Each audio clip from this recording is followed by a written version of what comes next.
They took everything when they left. The couch my grandmother gave us, the kitchen table where I'd eaten 10,000 dinners alone, even the small mirror by the front door, the one I used every morning before work, the one I bought with my own paycheck 3 years ago. They took it anyway. I stood in the hallway of that empty house and I didn't cry. I think I was too tired to cry. Let me back up. My name doesn't matter as much as what happened. What matters is that I was 28 years old, working 55 hours a week as a paralegal downtown and still sleeping in the same bedroom I'd had since 6th grade. Not because I couldn't afford to leave. I could have left. I tell myself that now and I believe it. But there's something that happens when you've been the responsible one your whole life. You start to confuse responsibility with obligation, and obligation with love. And by the time you figure out the difference, you've already given years away. I am the oldest of 3 girls. My mother is a woman who believes in appearances. She believes in the right shoes, the right neighborhood, the right story about her family. She loves us. I think I've always chosen to believe that, but she loves the idea of us more than the reality. And the reality of me was never quite what she wanted. My youngest sister, Lacey, was the pretty one. That's not me being cruel. That was the operating assumption in our household for as long as I can remember. Lacey had a laugh that filled rooms. She was the kind of person strangers talked to in grocery store lines. My mother dressed her in yellow when we were little because she said it suited her energy. I wore a lot of gray. My middle sister, Fern, was the sensitive one. She cried at commercials. She cried at good news. She cried when her favorite restaurant changed their menu. My mother wrapped Fern in a kind of careful softness, like she was something that might break. Every argument in our house ended with someone asking, "Did you check on Fern?" Nobody ever checked on me. And me, I was the dependable one. That sounds like a compliment. It isn't. I was the one who figured out the health insurance paperwork when my mother's plan changed. I was the one who drove Lacey to her college orientation because my mother had a migraine. I was the one who stayed home from a work happy hour, an event I had been looking forward to for 2 weeks, because Fern called saying she was having a panic attack and couldn't be alone. I stayed. I always stayed. The thing about being dependable is that people stop thanking you for it. It just becomes what you do, the same way the dishwasher does dishes. You don't thank the dishwasher.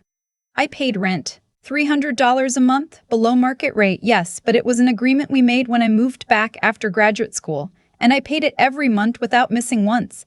I also paid for groceries more often than not because I got home before my mother did and someone had to cook. I also handled the cable bill dispute when the company double-charged us. I also took the car in for its annual inspection because my mother said she never understood what the mechanic was really saying and felt like he talked down to her. I did all of this. I want to be clear about that. Not for sympathy, just for context. In the spring, my mother sat me down at that kitchen table and told me they were thinking of selling the house. She didn't say, "We need to talk." She said it the way she might mention a change in dinner plans. With that particular lightness she uses when she's delivering information she doesn't want to take responsibility for. She was looking at the wall slightly above my head. "The market is good right now," she said. "Your uncle thinks we should move closer to him. Lacey wants to come too. And Fern, well, Fern needs a fresh start." I waited. "We've been talking to a realtor," she said. I asked when they'd started talking to the realtor. She said about 3 months ago. 3 months. They had been planning this for 3 months, and this was the first I was hearing about it. I had cooked dinner in that kitchen 4 nights a week for 3 months while they knew. I had paid my March rent while they knew. I had fixed the leak under the bathroom sink while they knew. I asked where I fit into this plan. My mother looked at me the way she looks at things she doesn't want to deal with, like a complicated piece of furniture she's trying to figure out how to move. "We thought," she said carefully, "that this might be a good opportunity for you to find your own place. You've been here a long time." She made it sound generous. She made being abandoned sound like a gift. I asked how long I had. She said a month. Maybe 6 weeks. Lacey was in the living room during this conversation. I could hear the television. She didn't come in. I went to my room and I sat on the edge of my bed and I looked at my hands for a while.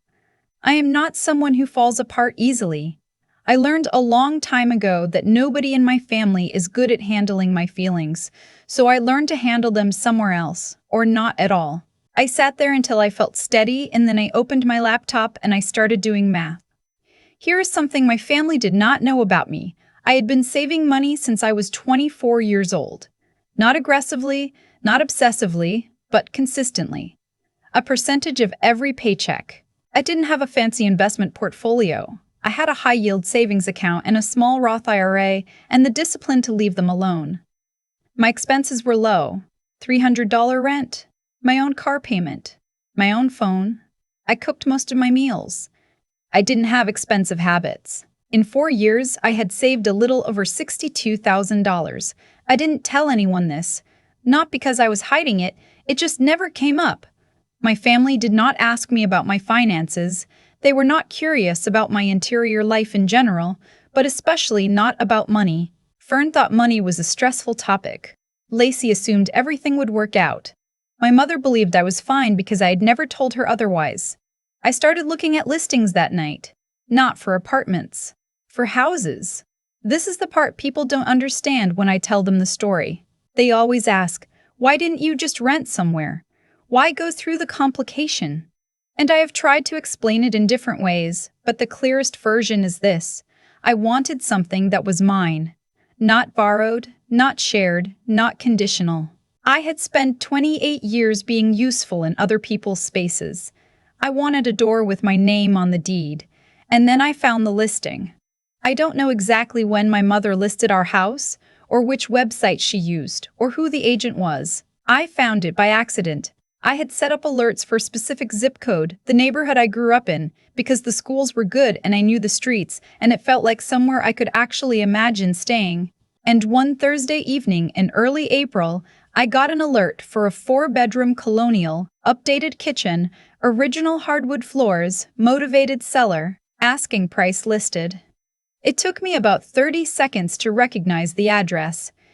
I sat with that for a long time. My first instinct was to feel something ugly, anger, or the particular kind of hurt that comes from realizing someone has been making plans around you, not with you. But underneath that was something quieter. A thought I kept turning over until it became a decision. If they were going to sell it, I could buy it. I know how that sounds. I know it sounds dramatic, or petty, or some kind of power play. It wasn't. Or it was. But it wasn't only that. It was also practical. I knew the house. I knew which windows leaked when it rained, and which circuit breaker tripped if you ran too many things at once, and where the water shut-off was in an emergency. I knew it was a good house underneath the years of deferred maintenance. I knew what it was worth. The asking price was listed at $340,000. Comparable properties in the neighborhood had sold between $310,000 and $350,000. It was priced fairly. I called a mortgage broker the next morning. I had already done enough research to know roughly what I qualified for, but I needed the actual numbers. With my income, my credit score, which was excellent because I had always paid everything on time, and my down payment, I was pre-approved for up to $380,000. I did not tell my family. I didn't lie to them. I didn't perform normalcy with any particular effort. I went about my weeks the way I always had. I came home. I cooked dinner sometimes. I did my laundry. I drove Fern to her therapist appointment the second Tuesday of the month, the way I always did. I listened to my mother talk about the neighborhood near my uncle's place, about the condo they were considering, about how nice it would be to have a fresh start. I said that sounded nice. Meanwhile, I hired a buyer's agent who worked in our area. I told her the situation, not all of it, just that I was interested in a specific property and wanted to move carefully. She was professional about it. She had seen stranger things. The house had 2 other offers come in within the first 10 days. This I found out later. Both were lower than asking, one significantly so. The market had softened slightly that spring, and buyers were negotiating. I offered full asking price. Cash equivalent, meaning the financing was solid enough that I could waive the financing contingency. My agent advised me this was more than necessary. I told her I understood. The offer was accepted within 48 hours.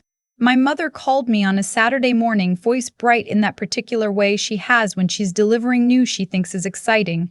She told me the house sold. She said it was over asking. It wasn't, it was at asking, but I didn't correct her. She said the buyers seemed serious. She said they were moving on a fast timeline. 30 days to closing, she said. So we really do need you to start looking. I know, I said. I'm handling it. She seemed satisfied with that. She didn't ask what I meant. The closing happened on a Wednesday. I took a half day from work. I sat across a long table from a notary and signed a very large stack of documents. My hand cramped. The notary offered me water. I drank it. When I walked out, I owned the house. I told no one for the first week. I went home, my home, now. And I helped my mother sort through the hall closet, and I listened to Lacey argue on the phone with her boyfriend, and I watched Fern stress about how to pack her bedroom, and I did not say a single word. I had a plan for how to tell them, but then I didn't need it. The movers came on a Friday. A large truck, professional. The kind my mother had hired because Lacey said it wasn't worth the hassle of doing it yourself. They took everything. The furniture, the rugs, the kitchen table, the mirror by the door that I had bought. Nobody thought to ask which things were mine. I had not labeled anything, and in the chaos I made a choice to simply let it go. Things are things. By 6 in the evening, the house was empty. My mother hugged me in the hallway. It was the kind of hug that is also a period at the end of a sentence. She smelled like the perfume she'd worn my whole life, and I held onto her for an extra second before I let go. Lacey waved from the car. Fern cried, which was predictable, and I hugged her too and told her she was going to be fine, and I meant it. Then they drove away. I stood in the empty hallway of my house and listened to the quiet. It wasn't sad exactly.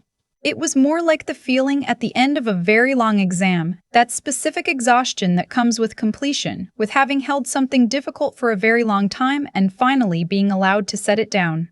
I ordered a pizza. I ate it sitting on the floor of the living room because I didn't have any furniture yet. The floors were hardwood and cold, and I sat on my jacket and I thought, this is mine. This is actually mine. I spent the next 6 months turning a house into a home. New couch, a good one this time. Something I picked entirely for myself with no consideration for what anyone else might prefer. A kitchen table that was exactly the size I wanted. I had the leaky windows resealed. I painted the room that had been mine in gray. Genuinely good gray, the kind that looks different at different times of day. Because I had never gotten to pick my own colors before, and gray was what I actually liked. I worked. I cooked meals I actually wanted to eat. I had a friend from work over for dinner one night and she said the house had good bones and I said, yes, it does. I've always thought so. I made a garden in the backyard. Nothing complicated. Tomatoes, herbs, a row of sunflowers along the fence. My mother had never planted anything there. I didn't know I would want to until I did. I did not reach out to my family during those 6 months. Not out of anger. I want to be precise here, but because I was busy building something and because I had learned in 28 years that building things required putting distance between yourself and the people who had spent your whole life assuming you'd always be there to carry their weight. My mother texted me one evening in October. She had my new number. I hadn't changed it. She simply hadn't used it much.